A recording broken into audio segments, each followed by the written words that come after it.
Alors là, moi, j'ai intitulé ce plateau Le pouvoir de l'imaginaire et de l'imagination. Un imaginaire très très fort, vous allez voir qu'ils en ont tous les trois. Nos trois auteurs qui sont sur ce plateau. Alors il y a Blake Crouch,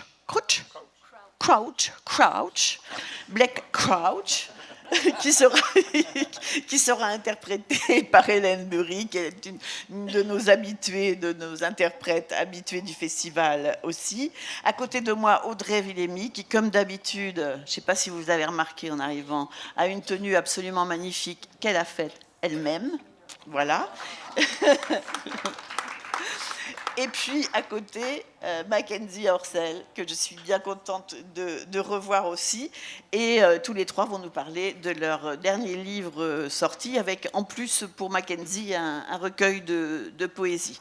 Alors on va commencer par Blake, parce qu'il faut vraiment que fasse ensemble Mackenzie et Audrey qui ne se connaissent pas. Mais qui là, se parlent. Ils ont vraiment intérêt à se connaître. Ils ne se connaissent pas, mais ils se parlent.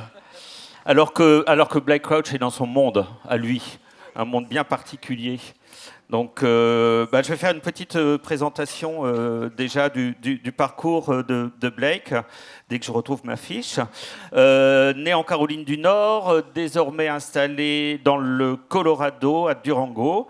Blake est scénariste, écrivain. Il a un diplôme en littérature et écriture créative à l'Université de Caroline du Nord. Et il publie ses deux premiers romans en 2004 et 2005 qui sont immédiatement remarqués. Et depuis, c'est la route glorieuse des succès qui se succèdent.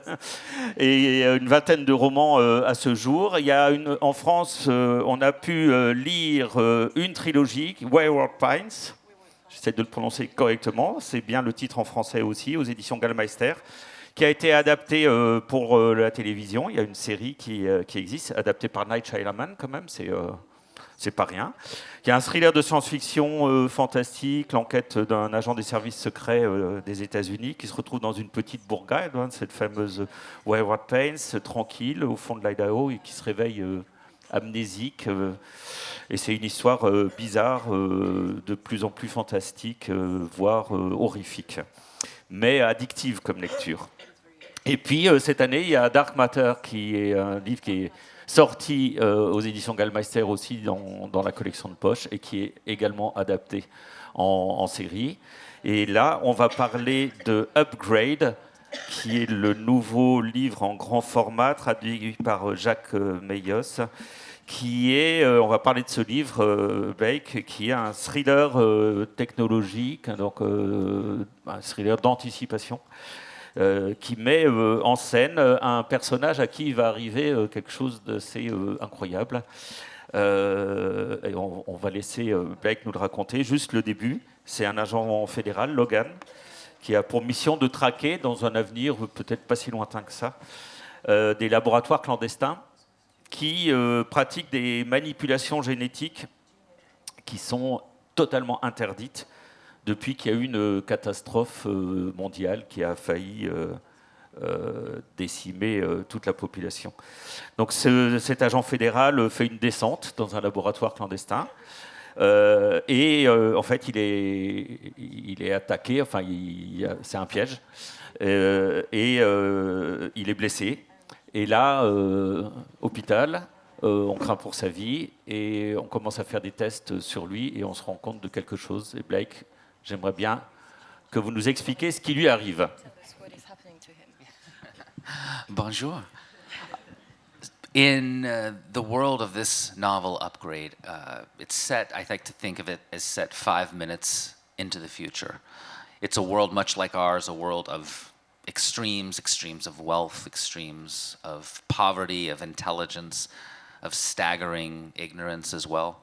And my character, Logan Ramsey, is an agent with the Gene Protection Agency, which is tasked with outlawing and policing rogue scientists who continue to pursue genetic engineering despite very rigorous laws.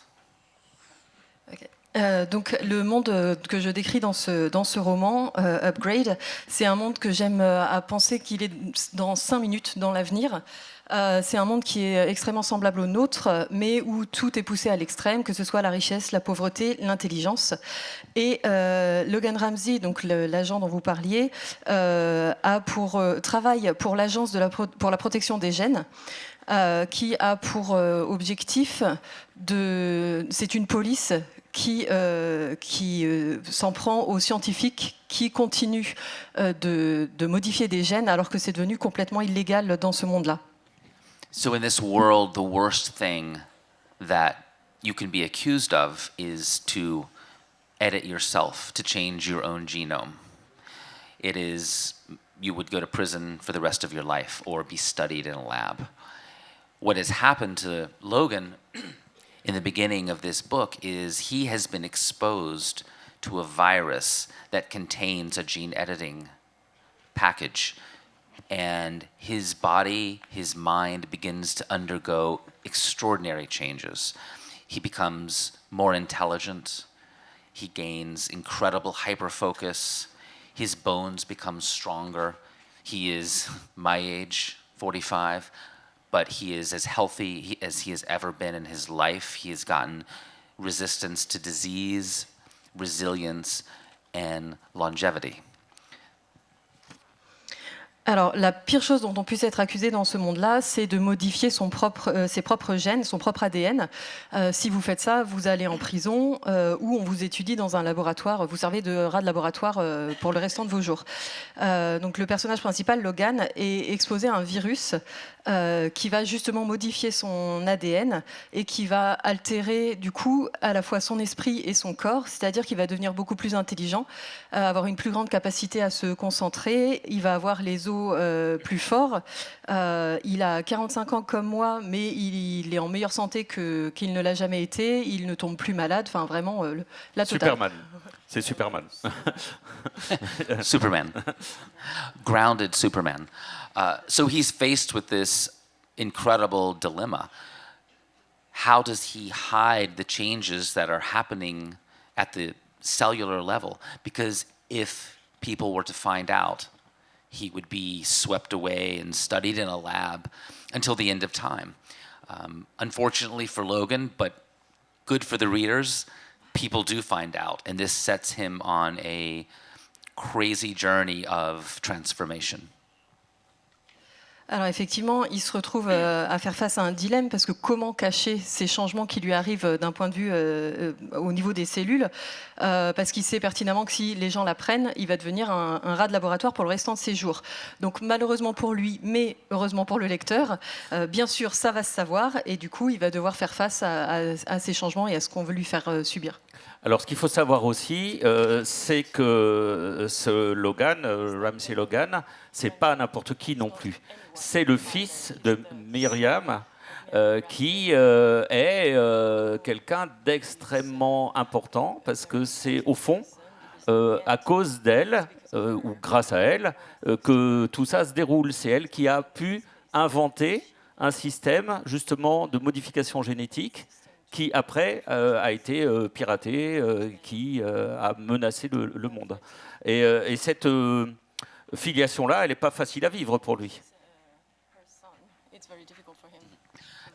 It's very difficult. Logan has a lot of conflicted feelings about mommy.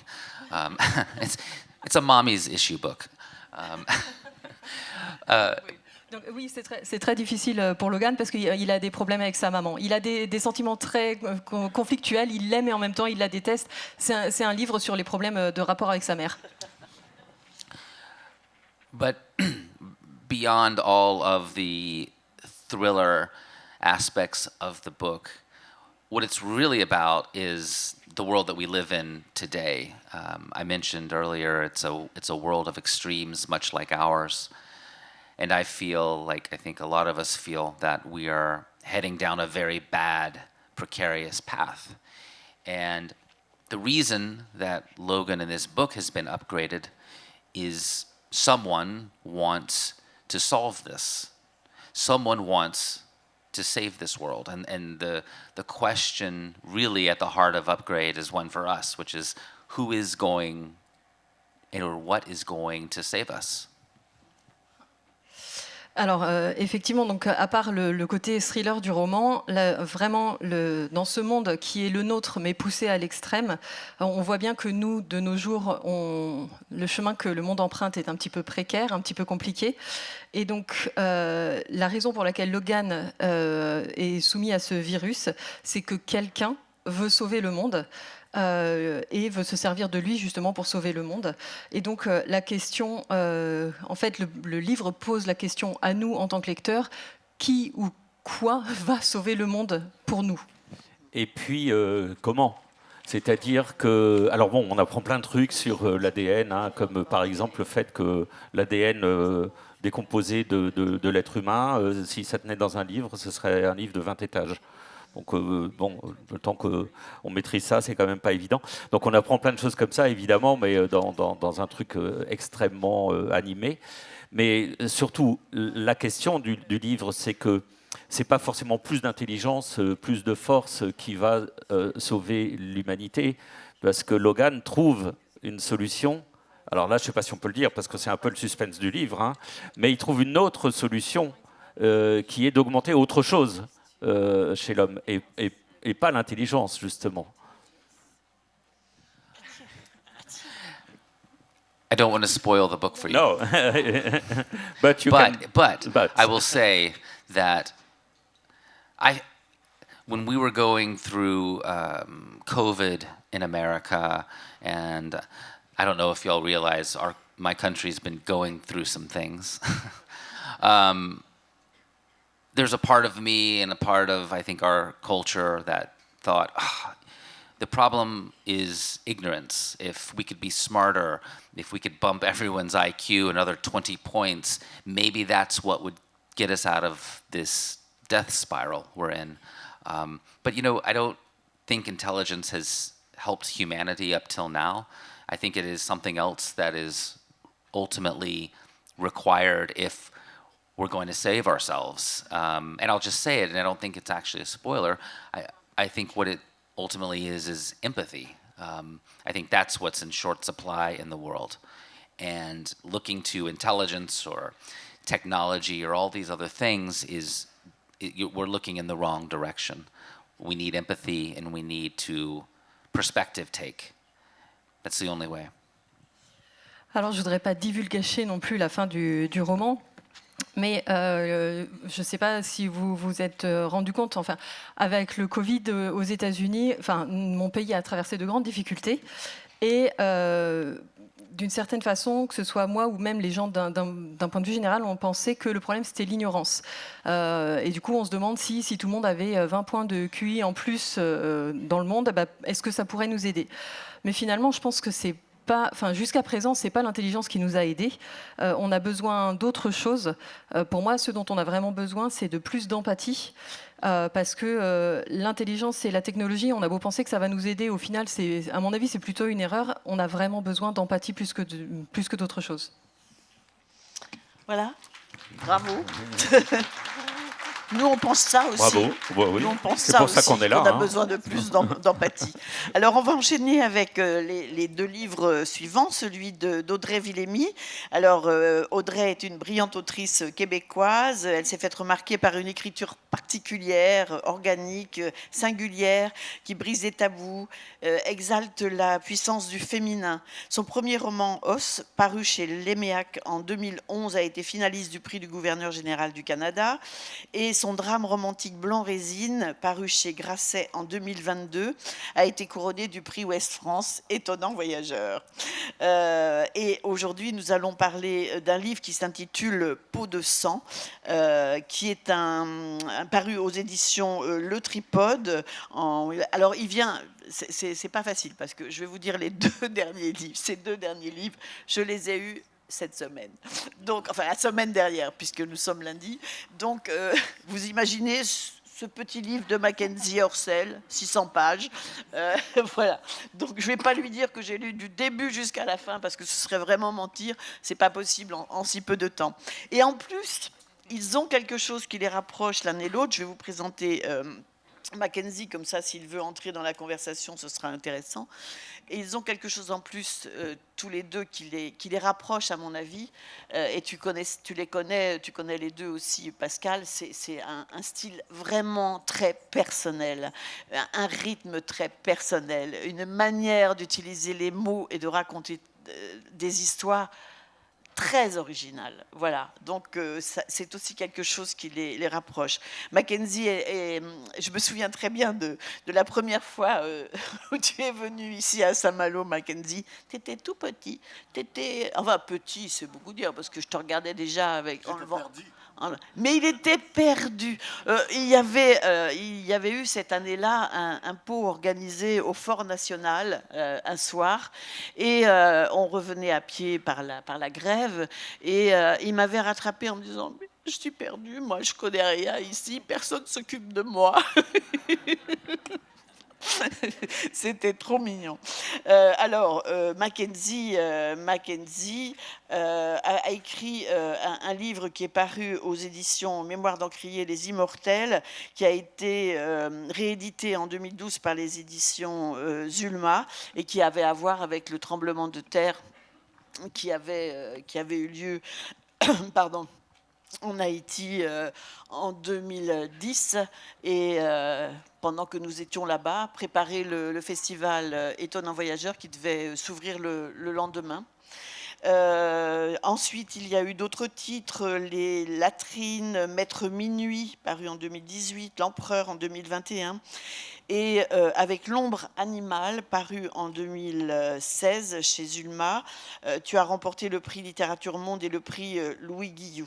On va en reparler puisqu'il a à voir avec ce livre qui vient de sortir aussi, et qui s'intitule Une somme humaine, paru chez Rivage.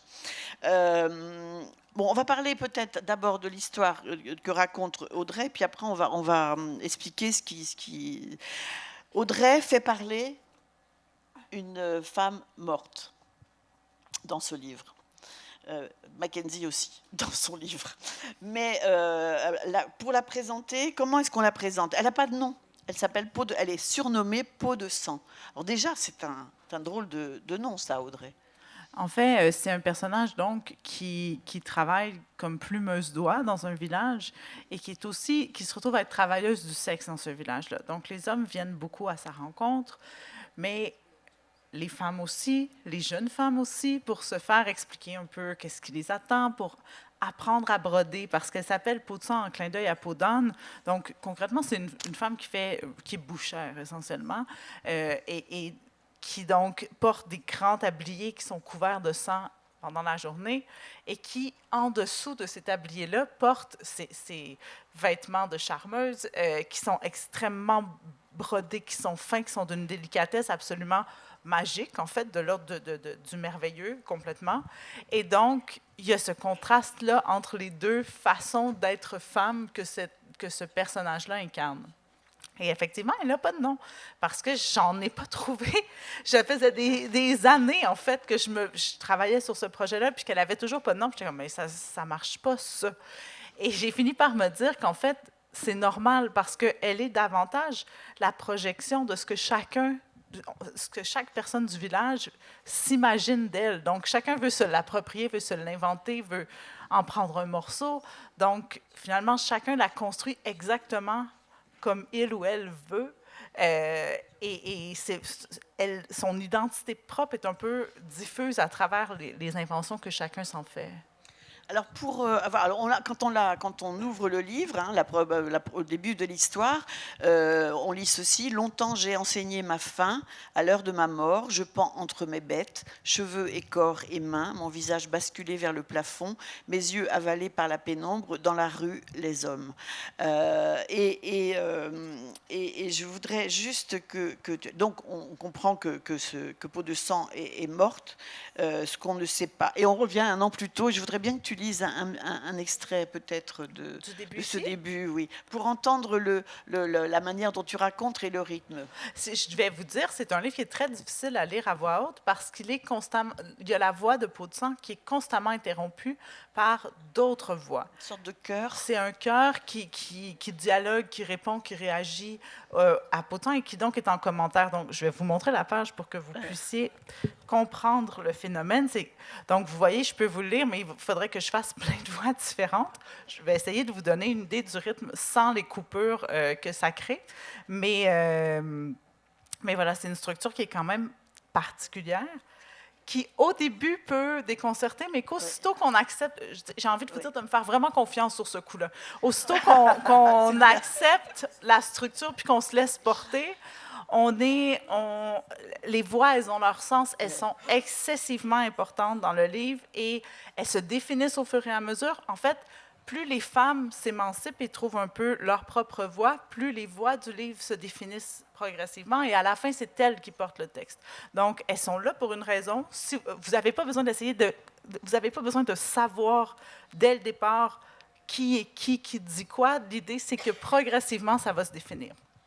Je me suis égarée, mais je vous en lis un petit bout. C'est bien. Un an plus tôt, rembobine le fil, un an, le fuseau du temps est soudain plus rond.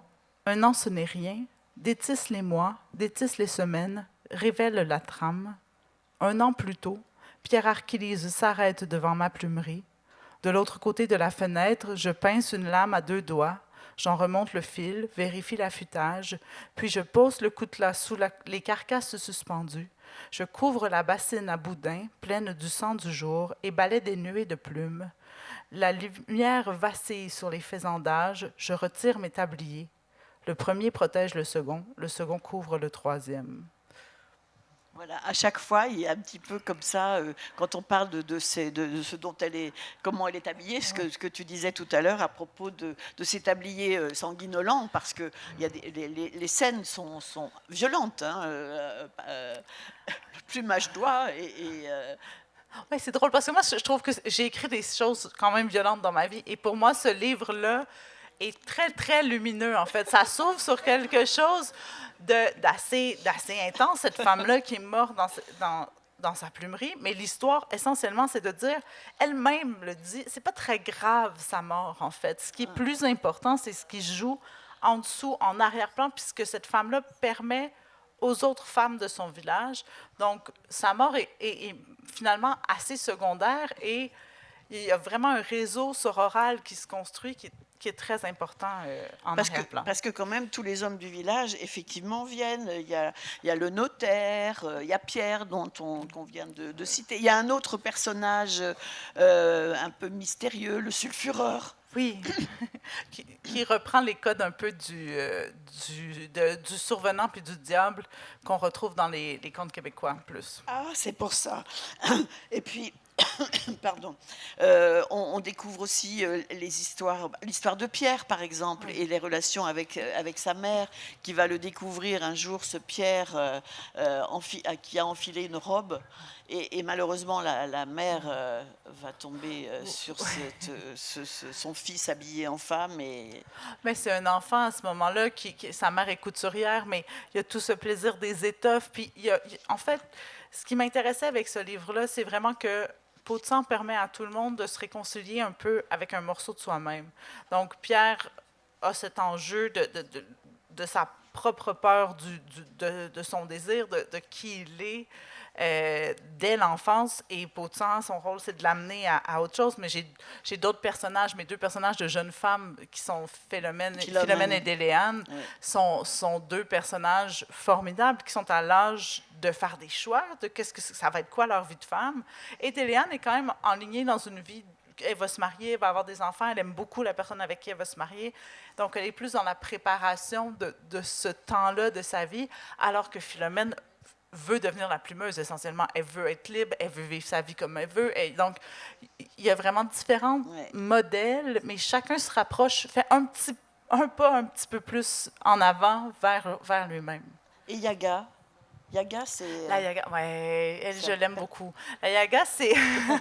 mais elle est là un tout petit moment, mais c'est un personnage qui est plus une fonction symbolique. Donc, la Yaga, c'est la mort, mais c'est la mort, pas la mort lumineuse, pas la mort faucheuse, c'est la mort lumineuse. Donc, elle a ses cheveux blancs. En fait, c'est l'ancienne plumeuse, c'est l'ancienne travailleuse du sexe du village qui est restée tellement séduisante et belle dans son vieil âge que...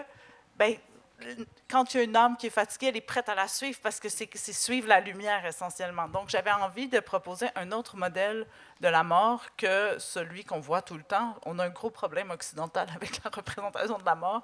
Et la Yaga, donc, est là et c'est comme une espèce d'espace lumineux qui permet aussi d'expliquer pourquoi la mort de peau de sang, finalement, c'est pas très grave.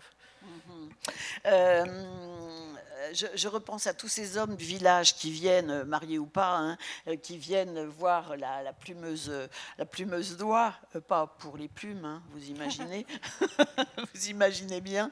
Et je pense à ces femmes, effectivement, dont une femme qui va venir à un moment chez la plumeuse, presque pour lui demander, bon, bah, je sais que mon mari vient vous voir, j'aimerais savoir comment il faut faire pour le récupérer. Elle vient demander des conseils pratiques, en quelque sorte. C'est un peu ambigu quand même. Hein. Mais... On sent... D'ailleurs, la plumeuse ne se laisse pas avoir là-dessus. Hein. Non, mais en fait, déjà, la fonction de la plumeuse est assez... on est dans un non-temps, un non-lieu. Sa fonction est très naturelle dans le village. Tout le monde sait qu'elle existe. Mais il y a quelque chose de la plumerie aussi qui est particulière. Il y a des espèces de jeux un peu magique. Est-ce que c'est un effet de style? Est-ce que c'est réellement comme ça que ça se passe? Mais c'est comme si la plumerie apparaît quand les gens en ont besoin, essentiellement. Et donc, les femmes du village viennent la voir aussi. Puis à un moment donné, c'est ça, la femme du maire vient la voir et lui demande, mais là, qu'est-ce que je devrais faire? Puis là, elle lui dit, mais... ton plaisir à toi, est-ce qu'il y a quelqu'un qui s'en occupe?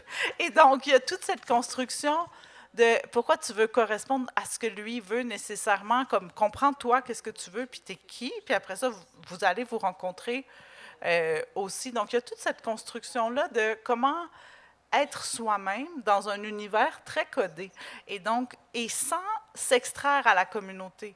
Donc, c'est vraiment l'idée derrière, puis l'espèce de courant de fond, c'est être soi entièrement, tout en participant à une collectivité qui nous accueille tels que nous sommes. Donc, en fait, on parlait d'empathie tout à l'heure, et je pense que c'est vraiment un roman sur l'empathie. Alors, on va rentrer aussi un petit peu dans le roman de Mackenzie Orsel, qui est donc une trilogie.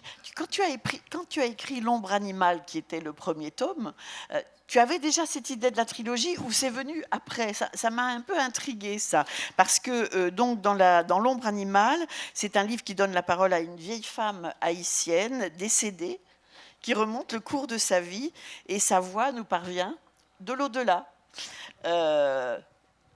Oui, alors il y a eu plusieurs temps. Nous aussi, on a des choses secrètes, hein, des choses qu'on garde. Et tu pour veux dire nous, qui, nous, les hommes? Non, les écrivains, les écrivaines. Et oui, c'est une idée qui m'a longtemps travaillé. L'idée de ce triangle, vous dites trilogie, bon, c'est le bon mot, hein, mais l'idée de ce triangle, Haïti, la France, les États-Unis. Haïti, ancienne colonie française, occupée par les États-Unis de 1914 à 1935, et l'histoire est là, c'est-à-dire ce fameux triangle. Et le français, c'est une des langues officielles du pays, et l'anglais aussi est très présent. Beaucoup de spécialistes, beaucoup de sociologues, de psychologues, de philosophes ont travaillé sur ce triangle. Et moi, j'avais envie de le sonder, justement, en passant par le roman, par le côté sensible. Et donner la parole à une femme, c'est quelque part, pour moi, donner la parole à Haïti. C'est-à-dire... pour moi, c'est une femme. On dit une Haïti, mais quand je regarde ce pays, je vois une femme en lutte, pour plein de raisons. Et ma narratrice elle est à la fois matérielle et immatérielle. Matérielle parce que c'est une femme avec un corps, avec des lieux d'ancrage dans le réel. Immatérielle parce qu'elle se veut une image, une représentation de la mort. Alors, c'est vraiment la question et qui m'intéresse, parce que c'est une question assez universelle, c'est quoi la mort? Voilà, parce que tout finit par disparaître. La mort, elle est au sein de toutes les biodiversités, partout, dans tous les récits, tout finit par disparaître, les étoiles disparaissent, les récits, les civilisations. Et quand tout disparaît, ce qui reste, est-ce que c'est encore le visible? Sachant que nous, on est constamment enfermés dans cette parenthèse, dans ce que Saint-Augustin appelait la trifidité de l'existence humaine. Passé, présent, futur, naître, vivre, périr, matin, midi, soir. Donc, on est là-dedans, tout le temps, à l'intérieur de ce chiffre-toi. Et moi, j'avais justement envie de casser ça, de planter le décor depuis le lieu de la mort même. Et quand c'est la mort qui raconte la vie, qu'est-ce qu'elle raconte?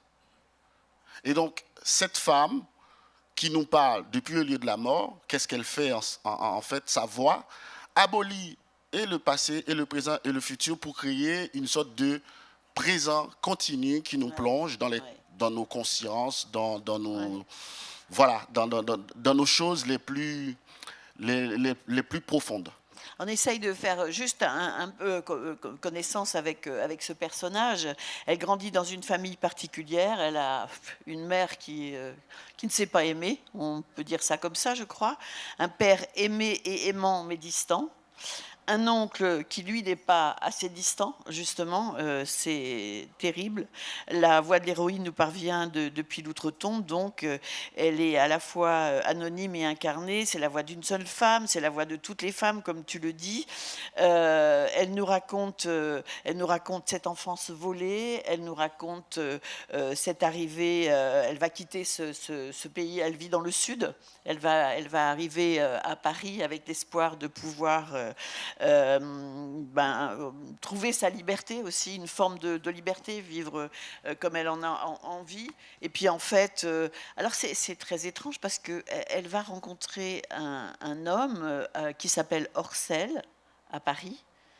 Et puis elle va rencontrer un autre homme qui s'appelle Mackenzie un peu plus tard.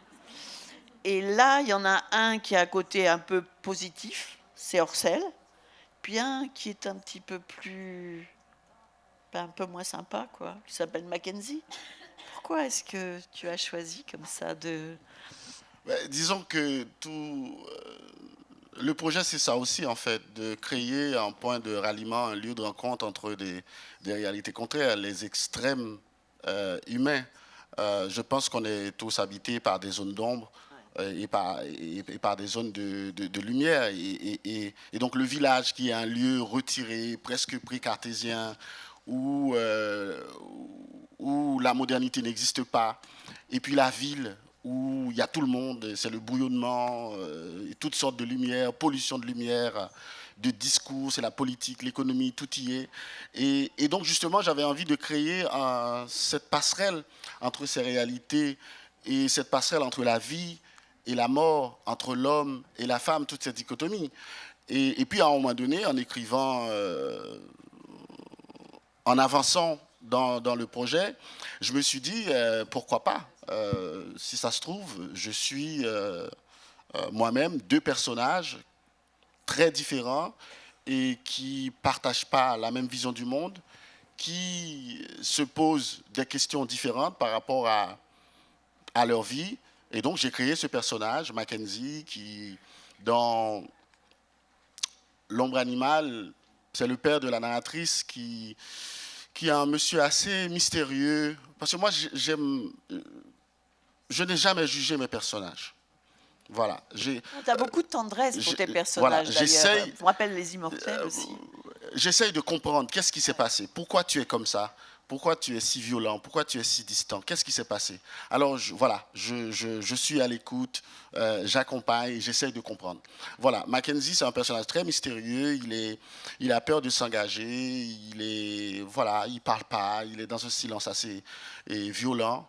Et Orcel, qui lui-même est très lumineux. Il regarde le ciel, il regarde les nuages. Il est dans un rapport très tendre avec les autres. Et dans une somme humaine, Mackenzie, je crois, c'est qui? Mackenzie Orsel, c'est les amants de ma narratrice. Orsel, un jeune Malien qui a quitté le Mali avec ses 2 frères et qui sont arrivés en France, à Clichy-sous-Bois. Donc, à travers ces jeunes gens, on va découvrir toutes les péripéties des migrants, voilà, de cette réalité très dure qui est là. Avec une réalité très dure pour arriver jusqu'à... Oui, et puis, s'intégrer, s'assimiler, se faire accepter. Est-ce que pour se faire accepter, il faut tout oublier? Il faut oublier l'avant, et pour être dans un présent strict et complètement fermé et sur lui-même, ou est-ce qu'il faut être dans le partage? Bon, toutes ces questions-là traversent ces personnages, et Mackenzie, qui est un homme qui ne raconte pas son histoire, qui ne dit pas d'où il vient, et il est très étrange. Voilà le jeu. Est-ce que tu veux lire un extrait? Je ne sais pas ça. Alors, le livre commence par un poème. Tu choisis ce que tu veux.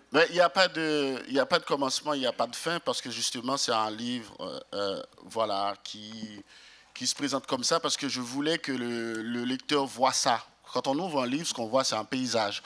Je voulais que le lecteur voit ce souffle qui traverse les pages, le cycle de la vie. Il n'y a pas de commencement, il n'y a pas de fin. La première phrase de la narratrice, c'est « Tout s'éclaircit à partir de la mort ».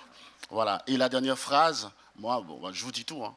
Et la dernière phrase, à partir de la mort, tout recommence. Donc on n'est pas du tout dans ce... voilà. Et il dit « Il y eut l'ombre au chevet du voyage, le temps ruminant ses graffitis au lieu d'errance. Il y eut des matins mouillés, l'aube sale et lourde, les 3 crachant leurs poumons à côté d'un ciel ailleurs. Il y eut l'âme des marins, nuée de mouettes au-dessus du lit, corps sans âge plié sur ses gouffres. Il y eut l'oiseau sombre, aveuglant les vitres, puis la mort. » Et là, elle dit, tout s'éclaircit à partir de la mort. Alors, moi, j'ai trouvé cette phrase à 3 heures du matin, la phrase m'a réveillé. Parce que ça faisait au moins 3 ans, 6 ans, que j'essayais de trouver cette phrase. J'avais toutes les notes étaient là, mais je n'avais pas la phrase. Et puis, j'ai entendu, tout s'éclaircit à partir de la mort. Et je me dis, ah bon, alors c'est quoi? Et je ne sais pas, elle peut-être. Elle était là, mais pas sa langue, pas sa voix. Et puis elle dit ça, tout s'éclaircit à partir de la mort. Et là, on est dans le lieu de la mort même. Parce qu'on ne sait pas à quoi ça ressemble. Et moi, j'avais envie de savoir. Et ça me travaille toujours. Tout s'éclaircit à partir de la mort. Le temps, sitôt dépouillé de ses mystères et de ses métamorphoses, baigne dans un océan de pur jour. On dirait qu'il retourne à sa source intérieure. Je ne sens plus sur ma nuque sa langue rêche et fiévreuse, son souffle irrépressible. Le passé, le présent et le futur se déroulent parallèlement dans leur situation et leur continuum respectif, unis dans un même miroir entre l'imminence et l'absolu, le tréfonds du ciel et le plus infime élément dans la composition humaine. Je passe de l'un à l'autre comme on feuillette un livre. L'éternité, n'est-ce pas la même colline vue depuis notre fenêtre? Pour nous autres simples d'esprit, c'est le flou la mort, pensait grand-mère, l'insondable, la fin. Toutes nos actions s'épuisent dans une quête folle d'immortalité et d'infini. La mort, disait jadis sa mère qui reprenait les mots de sa grand-mère, qui reprenait les réflexions du patriarche qui fut bon élève, la grande roue est la seule et l'unique certitude. Mais la certitude n'est-elle qu'un possible accéléré, surestimé, une hypertrophie du réel? Mourir, c'est se métamorphoser puis renaître, loin de toute forme de souffrance ou mieux, accéder à un cycle nouveau, inconnu, qui nous libère de la vie, de la mort, de tout. Quoi qu'il en soit, le vivant est trop insensible à ce qui échappe au réel pour comprendre l'immense satisfaction éprouvée par une âme qui n'est plus soumise au calcul du temps. Alors, j'aimerais bien que... Oui, c'est beau. Je voudrais qu'Audrey réagisse par rapport à ça, justement, ce qu'il dit sur la mort. Mais c'est formidable, ça me fait vraiment plaisir à entendre. Puis je trouve que c'est magnifiquement écrit aussi. Et je trouve ça intéressant. Donc, il y a un travail, je pense qu'on l'a vécu tous les deux, d'écriture. Comment on fait pour traduire l'idée de la mort à même la structure narrative, à même le texte. Donc, par exemple, dans Peau de sang, il n'y a pas de point. Il y a des signes de ponctuation, il y a des majuscules quand c'est nécessaire, mais il n'y a pas de structure de phrase. Parce que l'idée, c'est comment on fait pour permettre à un lecteur qui expérimente pas la mort et comment on peut traduire esthétiquement ce phénomène d'une voix qui raconte depuis l'au-delà. Je me suis dit, il n'y a pas de point dans la mort, il n'y a pas de finalité dans la mort. Donc, c'est un peu cette idée-là qui m'a habitée. Puis, l'autre chose que je trouve intéressante, parce que j'ai l'impression que ça fait écho aussi, Peau de sang est morte, mais elle est excessivement incarnée. Son corps est très, très présent, ses sens sont très présents. Ça reste une écriture qui est excessivement sensorielle. J'ai l'impression que c'est un peu la même chose aussi. Mais oui, il faut absolument que vous vous lisiez l'un et l'autre. Ça me donne très envie de lire. C'est très important. Moi, je suis très contente que vous fassiez connaissance sur le plateau du Café littéraire, comme ça vous vous en rappellerez. Mackenzie, dans une interview, dit qu'avant les romans, il y a eu et il y a toujours la poésie, je cite, parce qu'en Haïti, quand tu sais écrire de la poésie, quand tu sais trouver une image poétique, quand tu sais écrire un poème, tu as du talent. Oui, en fait, le lecteur haïtien, il est chiant. Parce que c'est quand même un pays qui est né dans la poésie, par la poésie, par cette idée de beau, voilà, de la beauté qui serait une traduction de la liberté, voilà, de la souveraineté, de l'indépendance et aussi de l'autonomie, voilà. Et l'acte de l'indépendance même, c'est un poème écrit par Bois en tonnerre. C'est un poème, l'acte d'indépendance d'Haïti. Et 8 ans après l'indépendance, Massion Kwaku a écrit un magnifique livre, c'est un recueil de poèmes qui reste un classique dans la littérature haïtienne. Et c'est un pays avec une très grande tradition, voilà, de littérature, d'expression. Donc en fait, vous êtes baigné dans la poésie et donc forcément ça se retrouve dans les écrits, etc. C'était assez naturel pour moi de commencer par la poésie parce que Haïti, c'est un pays avec les 2 pieds dans la boue de l'histoire et la tête dans les nuages du présent. Et au milieu, qu'est-ce qu'il y a? C'est-à-dire, si vous posez une chaise sur le trottoir et ce qui se déroule là, et sous vos yeux, c'est un roman fleuve.